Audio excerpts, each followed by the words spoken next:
everyone, how are you all?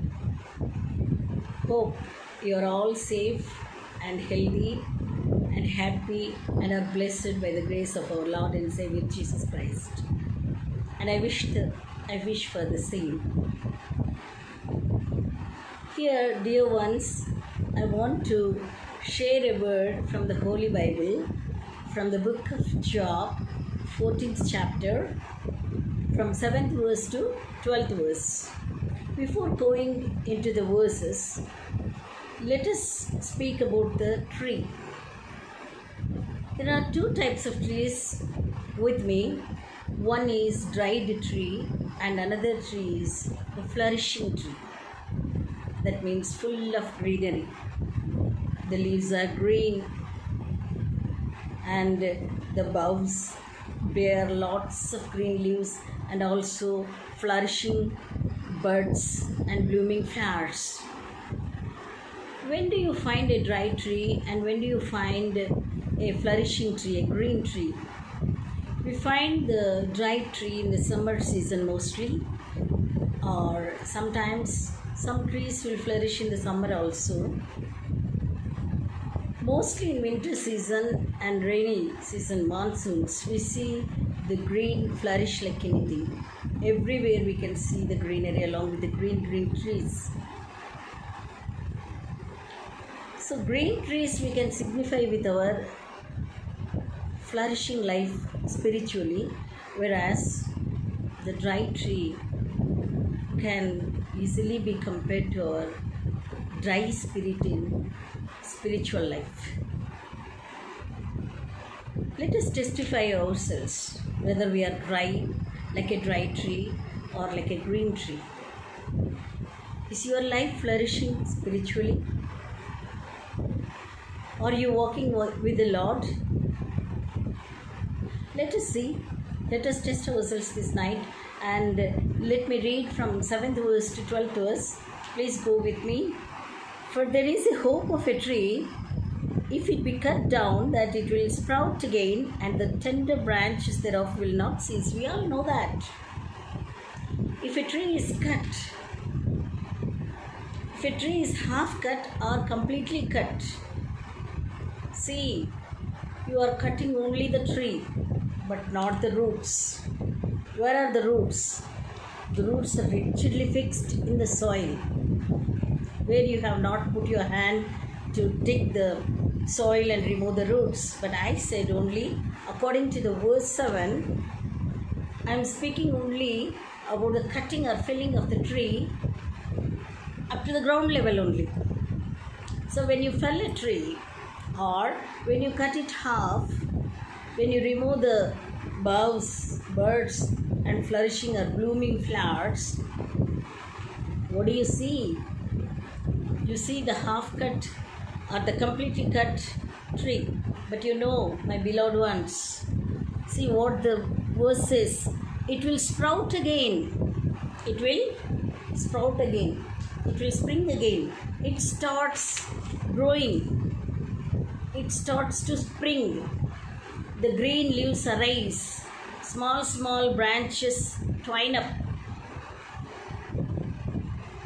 All the green leaves start sprouting on the branches, the boughs.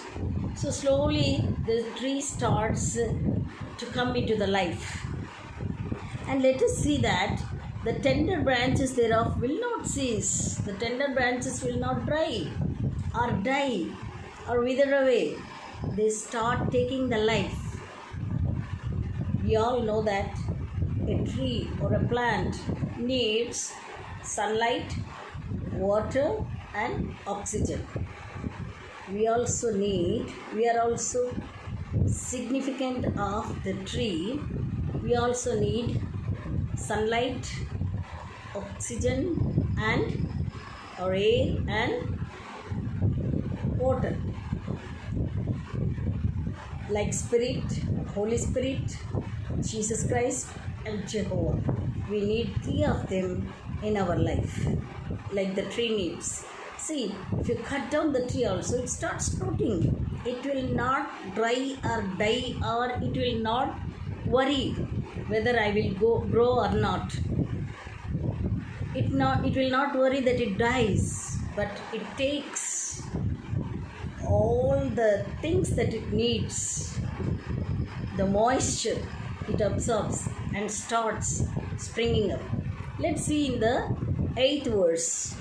Though the root thereof wax old in the earth, and the stalk thereof die in the ground, yet, in the 9th verse, yet through the scent of water it will bud and bring forth boughs like a plant. See what a wonder it is, how the God has made it.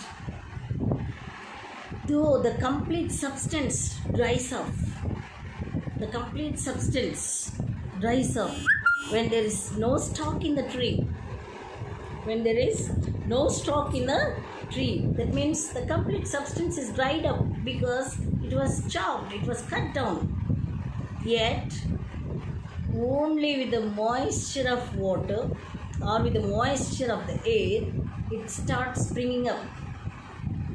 What does the word say here? Let us go to 9th verse. Yet through the scent of water, what does it take? Not even the water.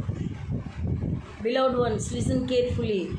It doesn't take any water because water is not available. Maybe it is summer. The tree is cut. There is no availability of water. Now what is the tree going to do now? It has to search for water, not to grow. So, dear ones, at the beginning only I told the roots are not pelted off or the roots are not taken off. It is not rooted off. The roots are still in the ground, stuck firmly. We are also like roots. Where are you sticking to? Where is your life now? Are you dried roots? The roots did not die. Still, they are struggling under the ground. They are searching for the water. Water is not available anywhere. So, it has to grow, it has to spring up. What does it do? At least the roots will move from one place to another place in the depth of the soil, in the core of the earth. They start moving, rushing, searching for the water. Finally, did they get water? No. Perhaps it may be a summer. The ground is very dry and barren. There is no water at all anywhere. So the roots started searching for the water. How difficult task is that for a root to travel from one place to another place for search of water? So it has to push the soil. It has to push the stones. It has to go ups and downs. It has to crawl and crawl and crawl until it gets sufficient water. So even though it has done like that, yet it did not get any water. What's the work of the root now? Whereas the tree has no stalk and no substance in it, there is no sap, yet the tree wants to flourish. So the roots are supporting the tree to grow by traveling from one place to another place in search of the water. Finally, they receive only moisture. Let us go to 10th verse. Let us go to 9th verse. Yet through the scent of water, only scent of water. What is the scent of water? Moisture of the air. So it absorbs the moisture. When it smells, when it identifies that it is the moisture, it starts absorbing it. Slowly it absorbs and pushes it in the manner of the sap to the upper part of the tree. So when it grows, when it takes the sap, it starts growing. Finally, it sprouts into branches. The branches twine up and grow, and become a very big tree with a lot of boughs, and also there are birds, there are blooming flowers, the boughs spread wide, and the tree now has become a great shade to many living beings under it. Many scientists do not agree that tree has life, but tree has life. It tries to live, though it is chopped off, though it is cut off, though it is made to die in many ways, yet it takes the little moisture from the atmosphere and starts growing. It sends the sap to the log or the stem, and finally the tree flourishes. What a nice verses are these. What an intelligent and witty person is our Job, the righteous man in the sight of the God. A tree can live by absorbing the moisture of the earth, or at least you can say it takes the scent of the water. See, God has given it such a good sense. There is a lot of meaning in it, that it goes and absorbs. It might have traveled miles to fetch for the water. It might have struggled to reach that place to take the scent of the water. It might have taken a lot of risk by prowling itself in the soil, in ups and downs, and finally reaching to take the scent of the water. Dear beloved ones, now let us know where we are. Are we like the flourishing tree? Is our life flourishing like a tree? Or it is remaining dry, like dry bones? Is there life in your life? Is there real life in your life? Where are you in the spiritual life? Are you still there, chopped off? Your spiritual life is cut off by the temptation of the world, by the colorful world? Or still you are remaining in the same place where you are, not able to reach the place where you have to scent the scent of water? What can we compare this scent of water to? We can say this water, this scent of water, or the moisture, we can compare it to the Holy Spirit God. You are the tree, and the moisture is the Holy Spirit God. As Jesus has left His Holy Spirit for us, how far you are able to search for the Holy Spirit God? Are you searching Him in the prayers? Are you seeking Him in your pastors? Are you seeking Him in some of the believers of your kith and kin? In what way? Or are you meditating the Bible to search for Him? Or you are spending hours together on your knees, beseeching God to give His Holy Spirit God guidance to you, like the plant does, like the tree does?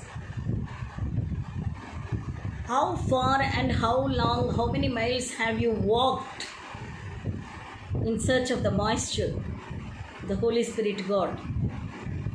Your spirit is dry now. You are cut off from all the ways. Your branches are cut off. Your log is cut off. You are completely cut off to the down part. But still there is spirit in you. Your spirit is dry now. Where do you find the Holy Spirit God to guide you?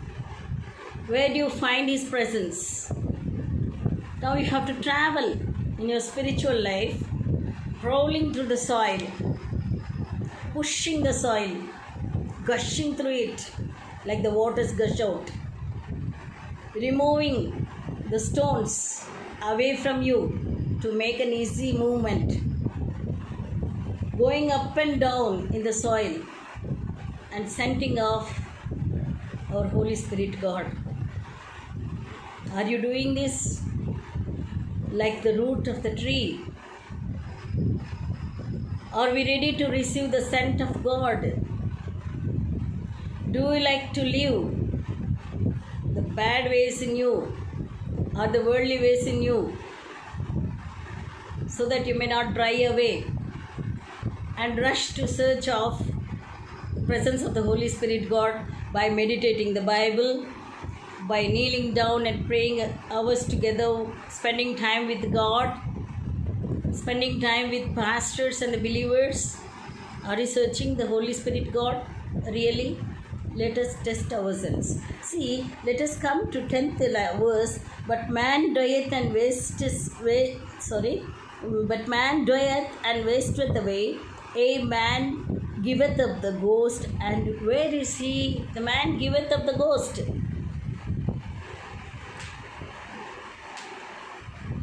So, when do you want to give your ghost away? When you receive the moisture, when you flourish up in the spiritual way, or before going to search the scent of water, you want to die dry and die and go? Where do you want to go? When you die, where will you go? Will you go to Father, to His kingdom, the paradise, or do you have the faith and hope that you will go? Or you lack the faith and you want to become dry like the dried bones? Think yourself. Let us go to 10th chapter once. 10th chapter. Let us go to 10th chapter, 22nd verse. 21st and 22nd we'll read. 10th chapter, Job 10th chapter, 21st and 22nd we'll read. Before I go whence I shall not return. Once if we go, we shall not return. Our mortal body will die here only. It will perish off, and finally we have to go to paradise, or else where the God sends us to be tied and chained. So let us see here. Before I go whence I shall not return, even to the land of the darkness and the shadow of death. A land of darkness as darkness itself, and of the shadow of death without any order, and where the light is as darkness. See here. If you have no faith, according to Job 10:22, if you die, you will go to the place.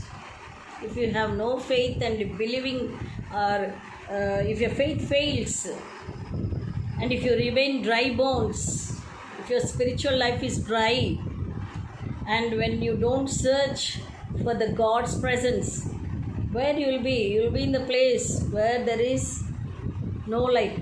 Though there is light, see, though there is land of darkness, as darkness itself, and of the shadow of death without any order, and where the light is as darkness, though the light is there, yet there will be pitch darkness. Do you want to remain in pitch darkness? Do you want to make your spiritual life dry? Do you want to die without faith and without prayer and without believing the Holy Bible, the scriptures? Do you want to die without knowing who Jesus Christ is? Do you want to die before knowing where the path of righteousness is led to?